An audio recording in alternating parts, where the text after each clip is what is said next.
A small-town Tennessee murder with no DNA, no fingerprints, just a series of shifting confessions from men with everything to lose. For years, the Holly Bobo case seeming opened and closed until the star witness admitted he made the whole thing up. Today, we dive into the disappearance of nursing student that shook up a small town and the legal aftermath that asks a terrifying question. Did the state find a killer or did they just find a scapegoat? You're listening to Lurking in the Shadows. Hello, everybody. Hi! Welcome back, Shadows. Yes, our little shadows. My computer's already acting up as soon as we just press play. Welcome back. Hope you won't notice. Hope you didn't notice.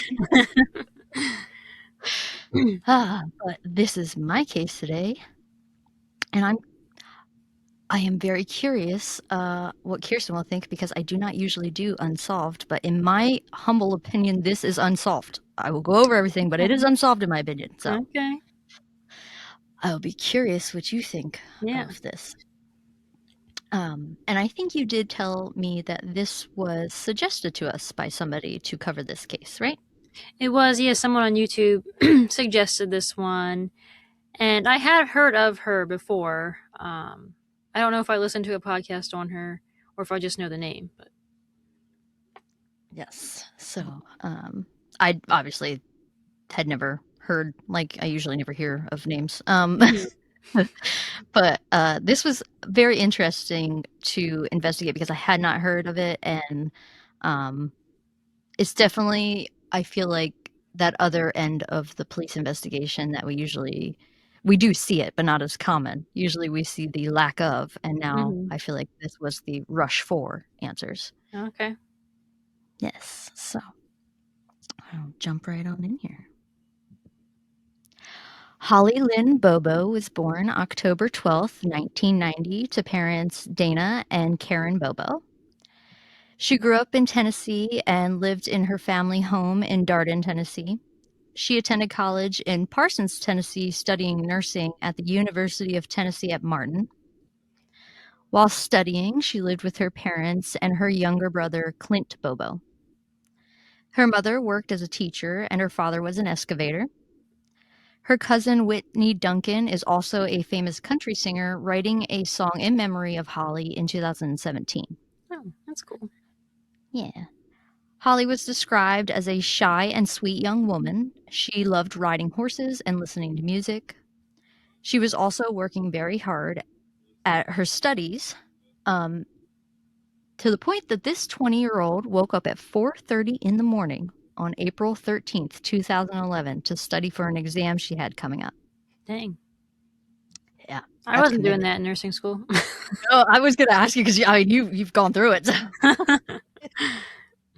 I mean, I was maybe sometimes up until that late doing work, but I wasn't waking up at that time. It's the opposite. Yeah. Her parents woke up that morning and did their normal routine. Her father leaving her some gas money on the counter and leaving around 5:30 in the morning. And her mother got up, packed the lunches, and kissed Holly goodbye as she sat at the dining room table doing her studying. Everyone was ready to just have a normal day. Then at around 7:30 that morning, her boyfriend called her and she answered. His name was Drew Scott. That morning, Drew was out on his grandmother's property turkey hunting. Her brother, who was a 25-year-old college student himself, was still asleep in his room. After this phone call, I read that she had made one more phone call, but I could not find out who it was to. But after that, all phone calls were unanswered incoming calls. So did they both go to local schools, I'm guessing, because since her and her brother are still at home? Yeah, so where Parsons is, it's all Decatur County, Tennessee, and they're all like small towns in Decatur. Okay. And he was going to school as well. I didn't catch exactly which one, but it definitely was commutable. He was going to be a social worker. Okay. Yeah. It is reported that a neighbor heard a scream, and this scream was significant enough that the neighbor called Holly's mother, Karen, at work to tell her what they had heard. No. Of course, concerned, Karen called Clint, who was awake already because the dog Rascal was excessively barking. Karen called Clint asking him to check on Holly. He went while still on the phone and looked out the window that overlooked the backyard. And we'll see, we get pictures of it. I saw this in the documentary that I had watched. Their garage is more like, it's not enclosed. It doesn't have a door on it. So it's open garage, and there's a window from the house that looks through that garage out into the backyard. Okay. So maybe So more like a he's carport. Yeah, it's more like a carport than an actual garage, but it's attached to the house, and there's a door that leads into the house, and it has a window that looks out through it into the backyard then. Okay. He saw Holly with a man wearing camouflage. First, they were crouched in what was described as a catcher's stance in the garage, and then he saw them walking towards the woods behind their house. Clint Bobo said later about this call, quote, "I knew it was Holly. I never saw my sister's face, and I also never saw his face. I expected Drew to be dressed in camouflage because Drew and I had talked that night before, and he told me he was going turkey hunting that morning." End quote. The property Drew was hunting on that morning was located about 30 minutes away from Holly's house.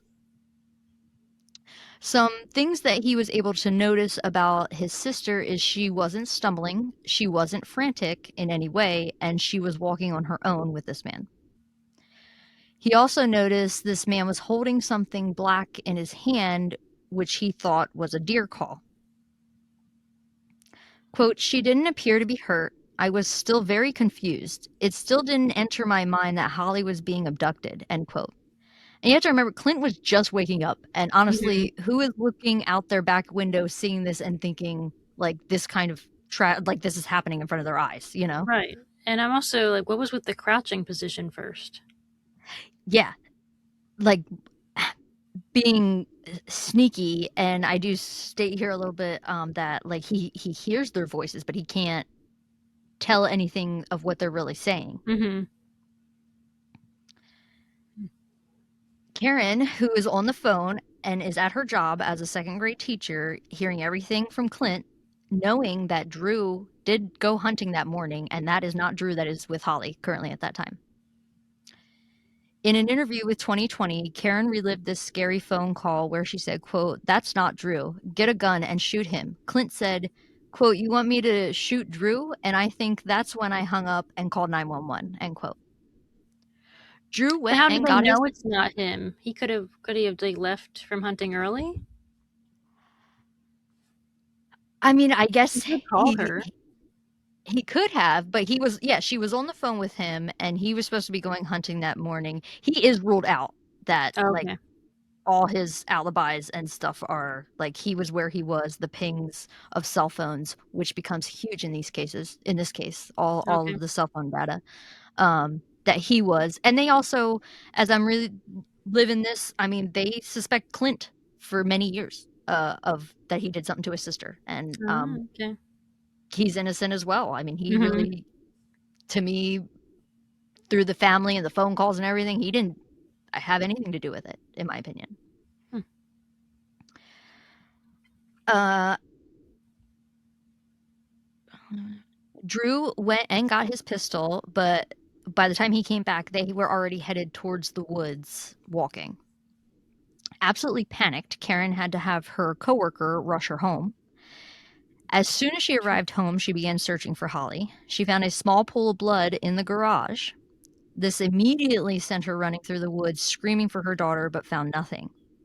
Hmm. At this point, Karen's husband, Dana, rushed home. The neighbors joined, and police were dispatched.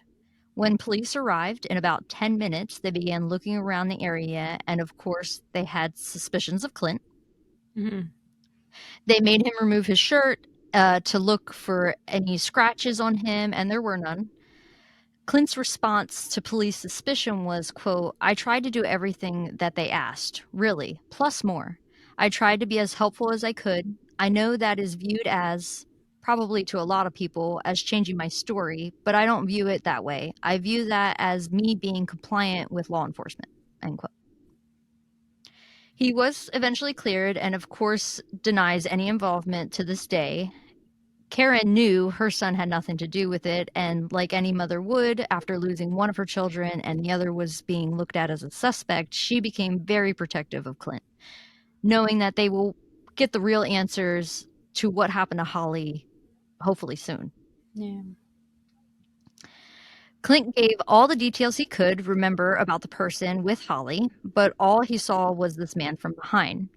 He said he was between 5'10 and 6 feet tall, 180 to 200 pounds, which is 82 to 91 kilograms. He had dark hair that came down to his collar that stuck out from under the ball cap that he was wearing, and he was head to toe in camouflage.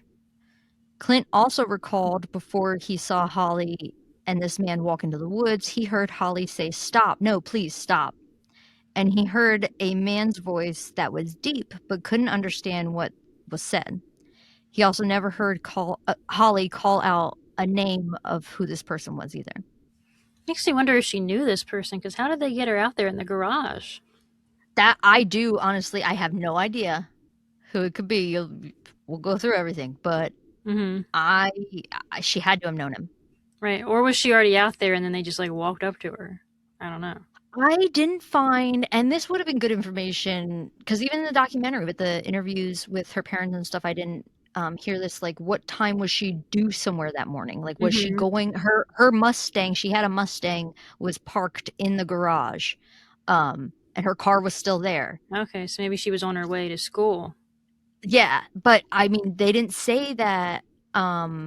Maybe she was on her way to school, but they didn't say like the belongings that they find later to me sound like the belongings you would have other than her cell phone, the Mm-hmm. belongings you would have in your car as just a student every day. Do you know what Yeah. I mean? Or on you every day type of thing. But maybe she was headed to school, but I didn't find the time that like she was leaving the house or like what time she needed to be out and about as to why she was. Maybe it was just happen chance that she just went out the door and this person's there. Mm-hmm. But I feel like she could know this person. Yeah. Police helicopters, ATVs, people on horseback, and over 400 volunteers turned up to help search for Holly within hours of her disappearing. Missing posters were made and distributed around town with pink bows. This was a very tight-knit community where everyone was coming out to help and look for Holly. There were even other law enforcement agencies from around the country that came to this tiny town of Parsons to search. The Tennessee Bureau of Investigation and the FBI also got involved in this case. There was a pond behind the house deep in the woods that was searched several times. Deputies took boats out on the Tennessee River, which isn't located too far from where Holly lived, so it was searched. The evidence that was able to be collected at the house was one shoe print, and the spots of blood that were later confirmed to be Holly's. The biggest blood spot was comparable to the size of a fist, and the other spots were more like dime-sized drips. The search turns up no new evidence for weeks until police finally obtain Holly's cell phone records. They were able to track the pings from her cell phone to the closest phone towers. Her phone immediately led police north, traveling along Highway 641 for around 35 miles. Volunteers walked elbow to elbow along this highway on both sides, and some of Holly's belongings were found in ditches beside the highway. This So included they got her in a Holly's car notebook. and drove. Yes, they had to have. They had to have got her in a car and drove. But later we can discuss it too. She went to the woods. Where Right, was where the was this car? vehicle at? Yes. Yeah. Unless there was, because this had to have been planned, where maybe he parked it along the road and then knew a path through the woods to get to it then. This had to have been I don't planned. know. After you hear all this, what little evidence we do have, I'm going to be quite curious of what your theories are because I personally, I don't know, man.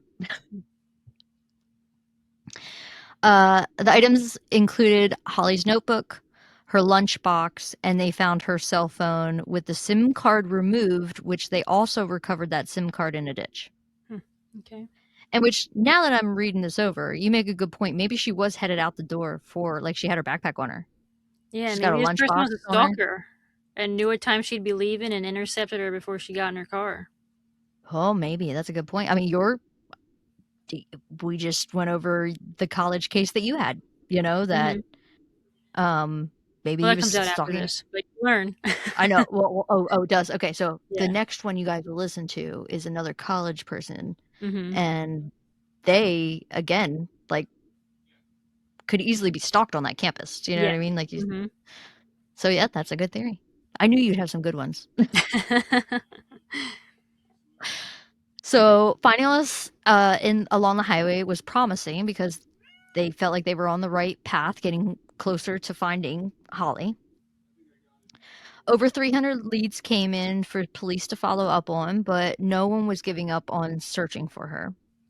The first suspect that the FBI and the TBI turned their attention to was registered sex offender Terry Britt. He had spent a lot of time in and out of prison for kidnapping and sexually assaulting his victims. Oh gosh. Terry also had a type when it came to his victims, which included blonde hair and blue eyes, which Holly had both. She was a very beautiful young woman.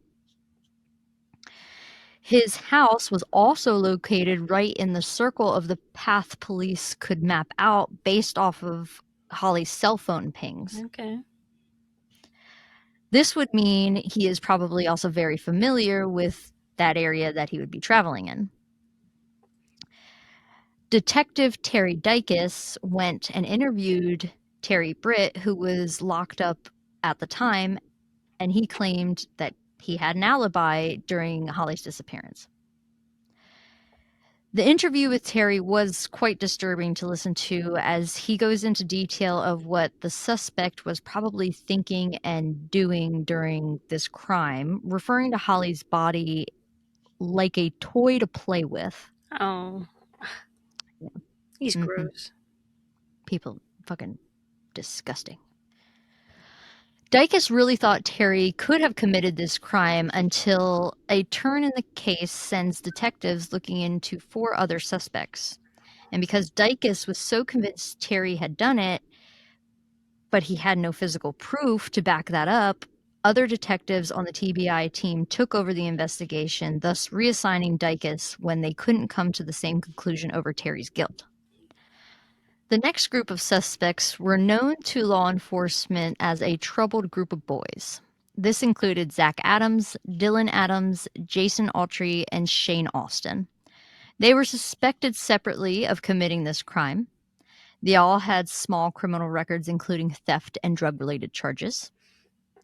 Shane's parents were interviewed by 2020, where they said after a football injury in the 10th grade to his shoulder that required opiates during his recovery started him down the dark path of addiction. That's sad. His That happens parents, a lot after like surgery and yeah, stuff, and you're not taught how to properly wean off the meds, and yeah, that's and he's in unfortunate. 10th grade. I Hmm. mean, he's a Yeah, kid, that should not happen to yeah, a 10th grader. yeah. His parents were always very supportive of their son, who, like most addicts, did not want to be addicted to the drugs anymore. His parents helped him in many ways, including giving him a small trailer to live in. And like I said earlier, all of these boys were friends and hung out getting into trouble together. Ironically, all of these boys' last names started with the letter A, coining their group the name the A Trains. Okay. I know, boys and their names. Hmm. When these boys' names came up in the investigation, Karen, Holly's mother, at this point was done wasting time sitting back and watching. So she jumped right in and began doing her own investigation, specifically into these 4 boys and their possible involvement. Hell yeah. Karen went to Shane's house to ask him if he knew anything about the investigation.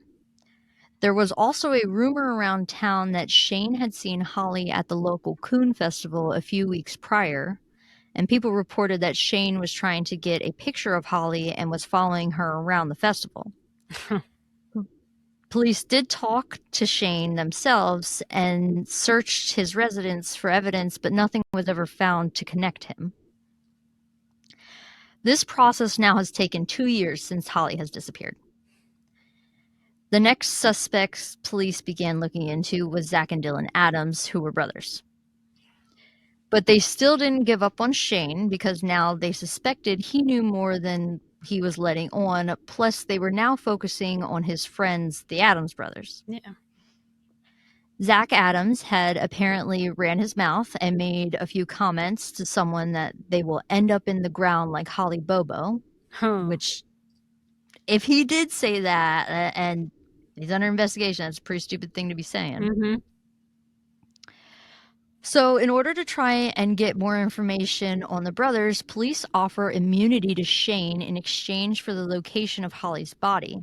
But Shane did not know anything, and that pissed off the police, so they took away the immunity deal to Shane. And they weren't getting their answers that they wanted out of him. And I wholeheartedly believe it's because he was not involved. He did not know. Okay. They also continued calling and questioning him repeatedly. This caused Shane to sadly spiral deeper into his addiction, and in 2015, Shane died by suicide of a drug overdose in a hotel in Barlow, Florida. Oh, that's sad. It's very sad because they interviewed his parents in this documentary and stuff, and yeah, it was just unfortunate how his life played out from the addiction from the beginning, and that addiction just took him, unfortunately. Right. In 2014, they got their break to really talk to Dylan Adams when he was arrested on a separate weapons charge. See, they haven't been able to talk to any of these boys because they have nothing on them. Yeah. They're just sketchy. Yes, and they're all, like I said, petty crimes, and drugs is a huge thing between these boys. He was serving his jail time in northern Tennessee, where police would visit and talk to him 6 times over the course of 8 months. Dang. And one thing to note about Dylan Adams is he has intellectual disabilities, to the point that he could not tell time, read, or write properly. Oh, wow. Mm-hmm. And during these interviews with police, I think his disability hindered his proper understanding of what his confession could do to his brother and his friends. Oh, no. This is like the West Memphis 3. Yep, I told you it's on the other side of the police, the other bad side of police. Mm-hmm. Where they want to just rush to solve it. They don't care what hoops they're jumping through and what confessions they're getting from who. Yeah. Yep. So prosecutors get Dylan released from prison into custody of a private citizen who was a former police officer named Dennis Benjamin. So he's just chilling at this person's house? Yes. I want you to let that sink in, that they just get this man out of prison and just put him in, who is a retired cop. Otherwise, he is now just a regular old citizen, and they put him with this man. What's he going to do? Be his adopted dad? Like, what is this? We don't know. What are we getting out of I don't know. Were his parents even notified? So he stayed with this man for weeks, being told he cannot contact his mother at all. And she was told he was sent to a safe house and was unable to contact him herself. I have a feeling that house wasn't very safe. And they interview this mother in this, that like she knew nothing. Like there was no communication. Yeah, who knows what they were doing to him? This is not normal. Why are we doing this? I have never heard of that. Ever. Never. This is illegal. So it has to be 100% illegal. I don't know where or under what law, but it has to be. While Dylan was in custody in September 2014, Holly Bobo's decomposed partial remains were found in the woods off of I-40 in the area that they thought she might be located. On September 8th, 2014, 2 ginseng hunters were on Gary Tube's property when they discovered the remains. Larry Stone was the one to walk upon them. He initially saw a bucket, and when he knocked the bucket over, there was a human skull beneath it. Once he looked around more, he noticed scattered remains behind him. Holly's skull, teeth, some ribs, and a shoulder blade were found. So when The he left her skull, there, he put a bucket over her head? I don't know how this bucket came into. I don't know where the bucket came from. And like the autopsy information, all I have is her manner of death was a gunshot wound to the head. Yeah, like, did he already have this bucket, or did he go back to the scene and put a bucket over her head? I don't know. Also, like I did not have anything from the autopsy that like the head was decapitated or something Mm-hmm. like that. Right. There was no details of that. Yeah, it sounds like he killed her and then just put a bucket over her head or something. Yeah, like how does that even get there? Right. Type of thing. Yeah. The skull contained a single gunshot wound that entered the back of her head and exited the front through her left cheekbone. So he shot her Other from items, behind. yes, yeah. So he shot her from behind, Execution style. probably execution style. This poor girl. She was Yeah. probably so scared. So scared. I mean, and also when I go through the trial and stuff, it is never brought up again. If you remember, I said that Clint thought he had a like black deer call in his hand, and Mm-hmm. it had to have been a gun or something. It had to Yeah. have been. But also, I don't. Clint owned a pistol, so to me, I wondered why he wouldn't recognize a gun in somebody's hand from that distance Right. as Unless well. they were But holding it also, weird and you couldn't fully see it. I don't know. yeah, maybe. I don't know. But that's never brought up again. That never comes up in trial again about him and this weapon or deer call or whatever in hand. That's Mm-hmm. never brought up again. Okay. But she was obviously shot. Yeah. Um, Other items found with the remains included some of her schoolwork, sandals, and her promise ring she wore from her boyfriend Drew. Aw. Yeah. After her body is found, this is when Dylan Adams confesses to Dennis, and he gives all three of the other boys' names as well: Adam, Shane, and Jason. In his police interview, he states Holly was wearing a pink shirt, which was what she was wearing when she disappeared, Okay. and long pants. The TBI agent conducting this interview pretty much asked each question like this: Did you guys kidnap her? And he would say, Yes, sir. Then, did you guys rape Holly? And he would say, Yes, sir. And this is pretty much how they obtained the confession from him. He stated, I don't know, when asked how Holly was shot and killed. The entire interview to me seemed like generic, coerced answers, setting up the narrative specifically to fit this crime and then just getting Dylan to agree to what he was saying. Yeah, it's exactly like the West Memphis 3. Yes, that's exactly what they're doing. That is like my number one anger-inducing case. I don't even know if I can cover that case because I will scream the whole time. Yeah, that one really pisses me off. That's a rough one. That one? Oh, let me at that Yeah. guy that put them in prison. Yes. For how long? Yeah. Goodness. By the way, mister, I forget your name, but you're a piece of shit investigator, and Yes. I hate you. You suck at your job. You just wanted this under your name that you solved this case, but guess what? You suck at your job and you didn't solve it. Yeah. So sit and spin on that, you son of a bitch. Yeah. God. After this interview, police get a search warrant and go to Zach Adams' house to look for evidence. Since Dylan stated that the crime occurred at Zach's house, the police came in and ripped the place apart. They cut up floorboards, ripped holes in the drywall, and even tore down the ceiling fan. I'm stressed.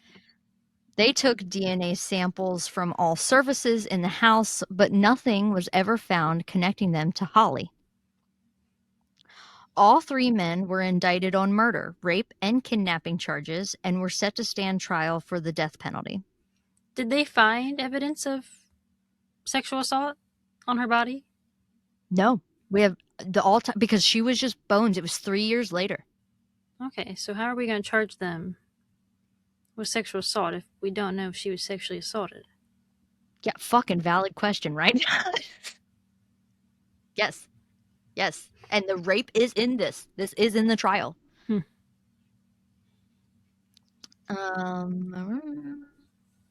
On September 22nd, 2017, Zachary Adams stood trial first. They had no solid evidence in this case against Zach. The only, quote, smoking gun the prosecutor Paul Hagerman had was the testimony of Jason Autry, which is still Who the hell's circumstantial that? evidence. Jason Autry is one of the other friends. He's part of the A team. Oh, okay. Yeah, so there was Jason, Adam, Dylan, and Shane are all four boys. Shane was the unfortunate suicide. Dylan is the one. I know there was a lot of names in this, and I actually cannot tell you how many times I had to reread an article to try and keep everybody's name straight. Mm-hmm. Especially when they started throwing like prosecutors' names and judges' names in here. I'm like, who is who?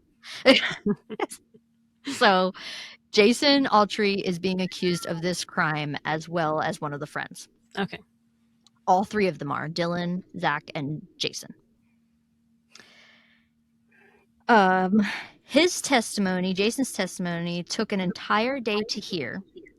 When he took the stand, he claimed he had nothing to do with what happened to Bobo, and he only saw her at Shane's house with the Adams brother when he went to buy drugs. When he got there to Zach's house, Zach told Autry, this is him retelling what happened that Okay. day. So when he got to Zach's house to go buy the drugs, he told Autry he needed his help and put a body wrapped in a multicolored blanket in the bed of his truck while Shane and Dylan were disposing of evidence in a burn barrel. Prosecutors also claimed a .38 caliber gun that Shane owned was the murder weapon, and they found this gun dumped in a drainage ditch a few months before this trial had started. There was no ballistics or DNA that linked this weapon to the crime. Okay. So, in Autry's statement, and he's very dramatic. Like, you have to watch. This is the most dramatic, in my opinion, like, reliving of this, and down to every last detail he was telling of this day.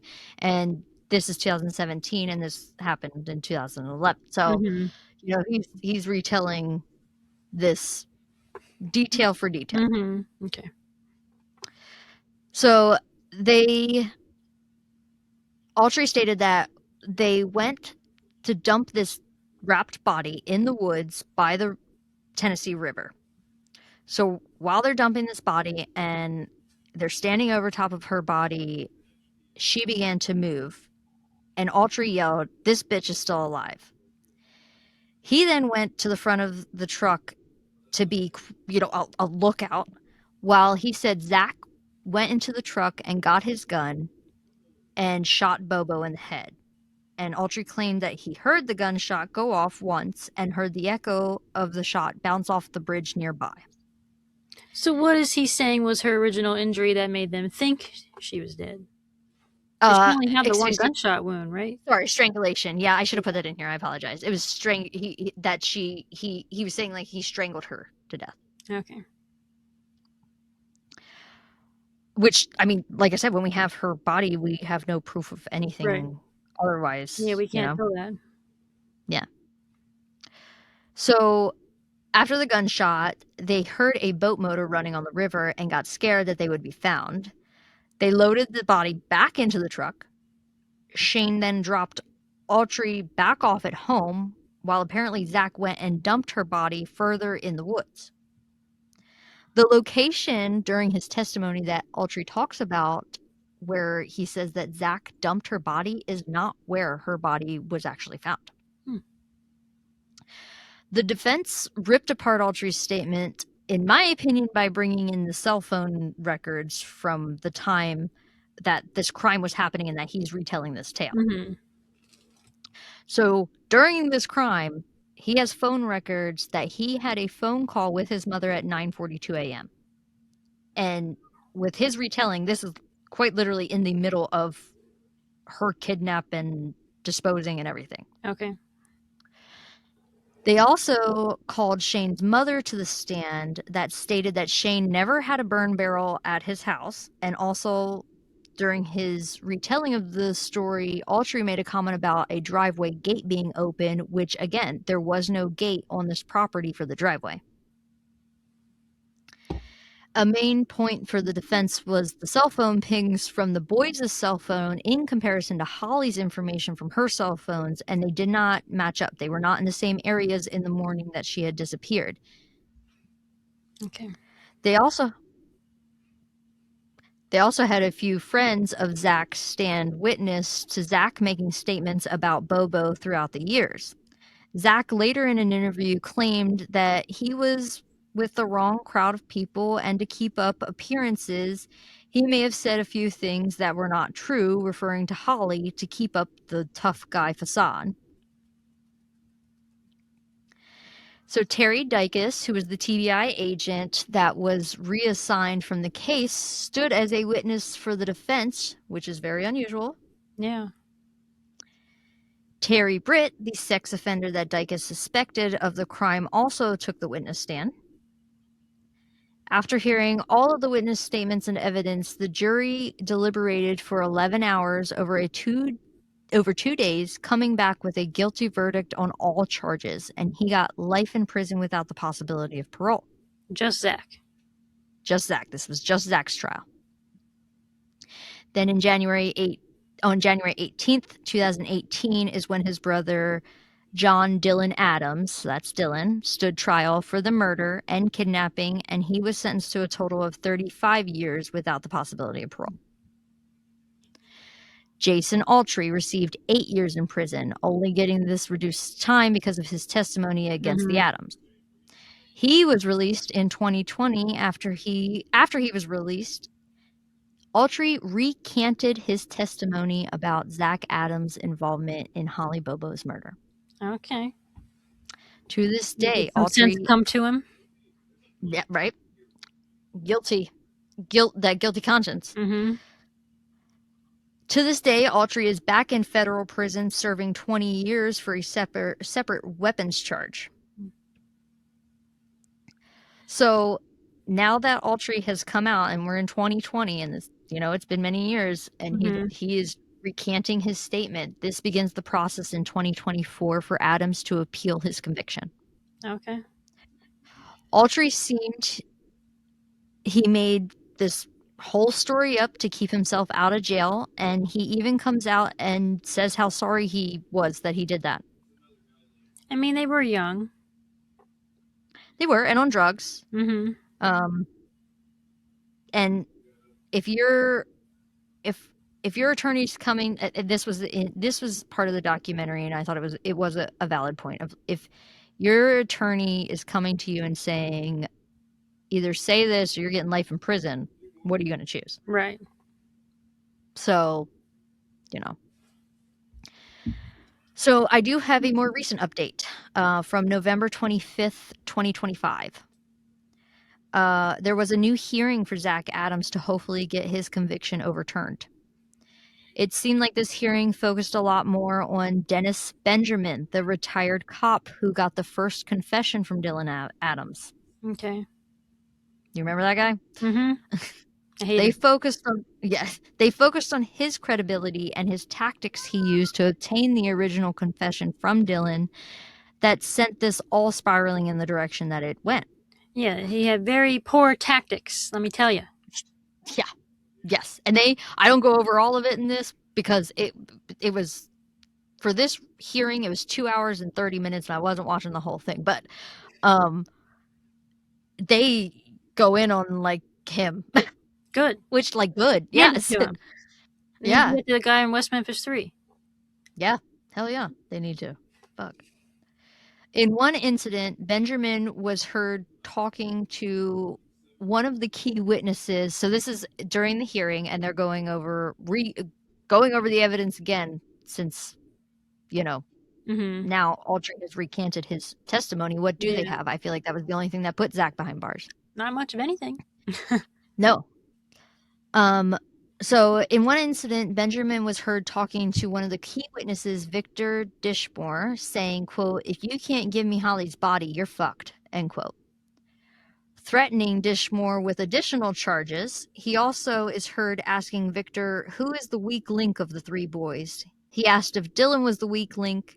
Victor said yes, that Dylan was the weak link, like a punching bag, and very fragile. So they're going to pin it all on him. Or not pin it on him, but take advantage of him. Yeah, they took advantage of him to get that confession out of him. Mm-hmm. Benjamin was described as, quote, blowing smoke and, quote, fishing when talking to Victor. He made claims he was out thousands of dollars on this case, and this was not true, and Benjamin even later admitted that that statement was not true. The final question for Benjamin when he was at the hearing was, how did Dylan end up living with him? Yeah. The question we want the answer to, right? Mm-hmm. Right after that question was asked, Judge J. Brent Bradbury conveniently cleared the courtroom for a break after this is asked. And when they returned, Benjamin was never recalled to the stand. Oh, fuck that. Fuck you, Judge. We never got an answer. Nope, we never got an answer on that. They're all in cahoots together. Yep.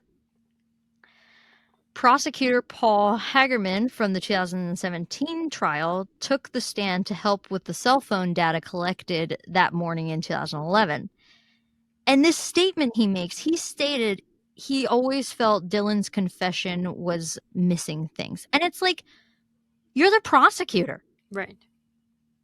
Like, this how many years later, and that's your opinion on this? Mm-hmm. Well, if it was missing things, then why didn't you try and get more information or do more investigating? That's what I'm saying. How do you feel like you didn't actually add up? Then you can't prosecute. Yeah, how do you feel like you did your job appropriately when that's your opinion of this? Yeah. What a piece of shit. Yeah. So Zach Adams was set to testify on the 8th day of this hearing. And the new evidence they brought with was a surveillance video of Dylan and his Chevy Silverado at 11:12 a.m., which is the same time that Autry was saying they were out in the woods by the river disposing of the body. Mm-hmm. This video showed Dylan at a gas station, and that video came from the surveillance off of the ATM at the gas station. Okay. They also continued going through different TBI agents on this case during the original trial and tearing apart the lies and shisty investigative tactics that they used to get statements from the witnesses that fit their narrative. At this time, there is no new update on whether Zach will receive a new trial or have his conviction overturned. With all this information, I don't know if you have come to the same conclusion, but I feel that Zach Adams is innocent. Mm-hmm. So who killed Holly Bobo? The Innocent Project needs to take a look at this case. Maybe Oh, they that would be already a good are. one. Maybe, yeah. So the only other suspects I have to tell you about were named Jeffrey and Mark Piercy. And the only reason they become suspects was because of Jeffrey's roommate, Sandra King. She claimed in May 2014, Jeffrey showed her a video of him with Holly crying and in distress. The brothers were arrested in July 2014 for accessory after the fact and tampering with evidence. Police arranged for King to talk to Jeffrey on the phone to attempt to get a confession. On the phone, when King brought up the video saying she would have watched all of it if he showed her, and he said, quote, "I know," end quote, in response. Both brothers deny any involvement and claim they don't know any of the other men suspected in this crime. Jeffrey later stated on the phone call with King he could not hear exactly what she was saying and that his ex-wife's name is also Holly. Okay. So there are no real suspects, in my opinion, of who killed Holly Bobo. Yeah, I mean, did they even look into Holly and her background, and did they interview actually people she knew?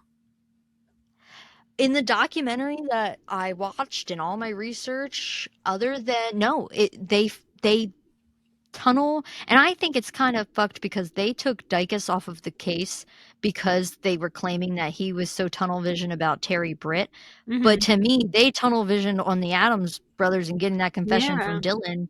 and did not no, there was nothing I read of, like, talking to friends or, um I mean, maybe they didn't, I just that's just not reported that they, ruled those Right. people out, Because I but wonder, like, what was going on in Holly's life at this point? Like, did she have a stalker? Was there someone she was afraid of, or someone that was weird?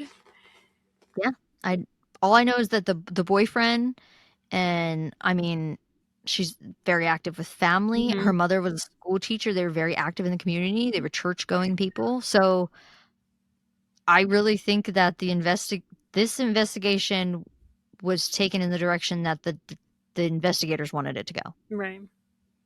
And not the way the So, evidence was pointing, no, not at all. or And lack even of in the way evidence. that the evidence was pointing, they didn't even, I don't feel like, take the proper time to even come up with another suspect. Hmm. You know what I mean? Yeah, because to me, this points to she knew this person. They knew when she was Right? going to be leaving for school, and they attacked her. Yeah. And I feel like the blood spots was probably like punched her in the nose or punched her in the lip. Hmm. Yeah. Like it's just enough blood for like that kind of thing. I don't, Or maybe they stabbed her first, and that's why she was down crouching. Maybe she like fell over. maybe, but then She also, and like I know Clint was just seeing him from behind, Mhm. so like he didn't report anything like that. Like to him, it just looked like she was walking because he really thought it was Drew. Mhm. So Holly's parents believe that the right people who killed their daughter are behind bars, and Really? I mean, they do. They do believe that. I can't put myself in the shoes of a parent who has lost a child. But this also happened in the West Memphis 3 case where all the parents were like, Yeah. "Yeah, put him behind bars," even though none of the evidence pointed to them. But then many, many years later, one of the stepdads realized, you know what? I don't think they did it. Yeah. And I think it's just that parent need closure thing. I really do. Yes. Yeah. Unfortunately, Yeah. that So like I can't it's those blame parent them, but they're yeah. also, I think, just blinded by anger and grief that they can't Yeah. see what really happened here or didn't Yeah. happen. Yeah, they as parents put those blinders on because their only focus is to get the answers that they need, Right. you know. So, But at the same time, locking the wrong person up doesn't help anyone. Because that means this guy's no. still out there and could do it again. Yeah, and I have no ideas who it could be. And I also believe that police think that they have the right people behind bars. And due to this, I fear that Zach Adams will not see a new trial. And unfortunately, I don't think real justice will ever be brought to this case in who really murdered Holly Hmm. Bobo. Yeah, that's really sad. Yeah, because we think we have like the people who are going to do something about it think they have the answers already. So, Hmm. but I wholeheartedly do not believe that the Adams boys did this at all. Yeah, I I, mean, it doesn't, there's nothing pointing to them. nothing, absolutely nothing. No DNA, not And the even this. sketchy They things couldn't they even. were doing with putting that kid with some random retired man. What the hell's up with that? Yeah, yep. That just And then screams telling, sketchy and trying to create some sort of narrative here. yeah, and telling him he can't contact his family, Yeah. and um, yeah, I feel like eh, this case. I don't know if it's solvable, to be honest, because we don't have anything. And also, I don't know Mhm. if you caught it, but it was never brought up again. There was a shoe print found at Oh, yeah. the house. Mhm. That's never brought up again. Yeah. Never, like, I don't know, And, like, And was her boyfriend's alibi completely solid? Like, do we know he for was never, I apologize yeah, if you guys can hear my cat. I cannot control her right now. yeah, she's a little brat today. um, but like, like we also even discussed earlier, this person did this, took her to a vehicle, obviously, Mhm. through the woods. Like, Yeah. where was this? This was You know, planned. like, Yeah. It's just it's a crazy it's unsolved. You cannot Yeah.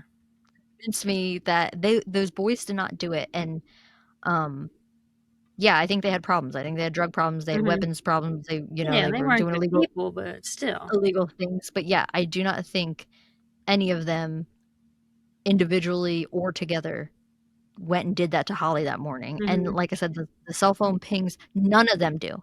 What are the chances that all of them don't have their cell phone on them, and that and where their cell phones were pinging from, they weren't even really together? Right. Yeah. Yeah. So Nah. Nah, they didn't do it. no, they didn't do it. And Autry coming back and literally saying like I made it all up. He flat out like I Hmm. lied. So I feel really bad for Zach because they interview him a lot in this, and so he's behind bars for life, Yeah. pretty much. Yeah. For something he didn't do. Yeah, Innocent and somebody's project. out Get there. on this. Yeah, seriously, because the whoever this person was, and actually, also I wanted to point out, I should have wrote that in here, that out of all the boys, the description that Clint Bobo gave of the man between 5'10" and 6 foot and the 180 to 200 pounds, the only one that came slightly close to that kind of build was Shane Austin, and he was over 6 foot. Oh, okay. But he was that bigger build. Hmm. All the other guys were very gangly, not matching that build Yeah. whatsoever. So none of them really even matched the build of the guy that Clint Bobo was describing that day. Hmm. Yeah, who is this guy? Yeah. Who is this guy? Yeah, she had to have known him. Had to have. But I like, mean, what's and the also motive like here? Like, I don't know. Because we had no evidence that she was raped. hmm, Um I mean her schoolwork and stuff was found. It's not like she right. was like had anything Maybe it's significant on her someone to she be goes to robbed. school with. They were obsessed with her. That's yeah, to me, a pretty good theory of like the school. The Yeah, school. I mean, what else was in her life? I right. didn't find a reports of a job. They She's had 20 to years have known old. her schedule when she leaves Yeah, for work or school. yeah. Hmm. But I mean, I also feel bad for the brother Clint because he definitely over many years became the main suspect. But Hmm. I mean, he's on the phone with his mother at the time, and he's describing Right. what is happening. Yeah. And what was his I motive don't be think to at kill all. his sister? Like, what? Oh, and also in the documentary, it shows that his cell phone never leaves the house. Like his Okay. pings as well. They Hmm. look at his cell phone pings, and Yeah. his cell phone Mhm. never leaves the house, Yeah. while she is actively being driven. Like they can find her pings pinging off the Hmm. towers as she's actively in somebody's car being abducted. His cell phone remains at home. Hmm. You know, or maybe even a teacher. Yeah, that's a pretty good one. Yeah, we could literally the fucking trash You man. could We don't know. speculate all day. Yeah. Yeah, it's just crazy. There's nothing, and it Mhm. happened right in front of her brother's eyes. This man took her. Yeah, that's scary. Though. Why didn't he That run is outside? scary. Why didn't he 'Cause run he just after thought her? it was Drew. He thought it was Drew. He thought, like, he's just going in the woods with his the boyfriend, you Mhm. know? Like, he's not in But his the head mom even thinking, told him like on the phone that's not Drew, yeah, she and he did, still yeah. didn't move. No, he still like, his brain was not comprehending it, and that's when she, like, hung up and called 911 because she was Hmm. like, "You're not fucking listening to me," Yeah. like, frustrated, I'm sure, Hmm. and panicking at the time, Yeah. and Drew's over or Clint's over there like, "What do you mean Huh? that's Drew?" Yeah. Like, "What do you mean?" Like, Hmm. Drew's just walking with Holly, that's what he's thinking, Yeah. you know? Ah, So, yeah. sad. Yeah, I thought, for your unsolved, it's a little bit different of an unsolved because they do believe it is solved, but it's not solved. It's It's no not way. solved. I'm here to tell you, it's not solved. No, there's no way. Mm-mm. And that poor Dylan, like, I know he's not a good person, but like taking advantage of somebody with a disability like that just to Right. get a confession, who Hmm. winds up then putting his brother in prison for the rest of his Yeah. life. Like, how fucked is that? Yeah. Cheating and shitty police work does not equal a solved case. Yeah, no. They just wanted the easy way out. Yeah. Just like the West Memphis 3.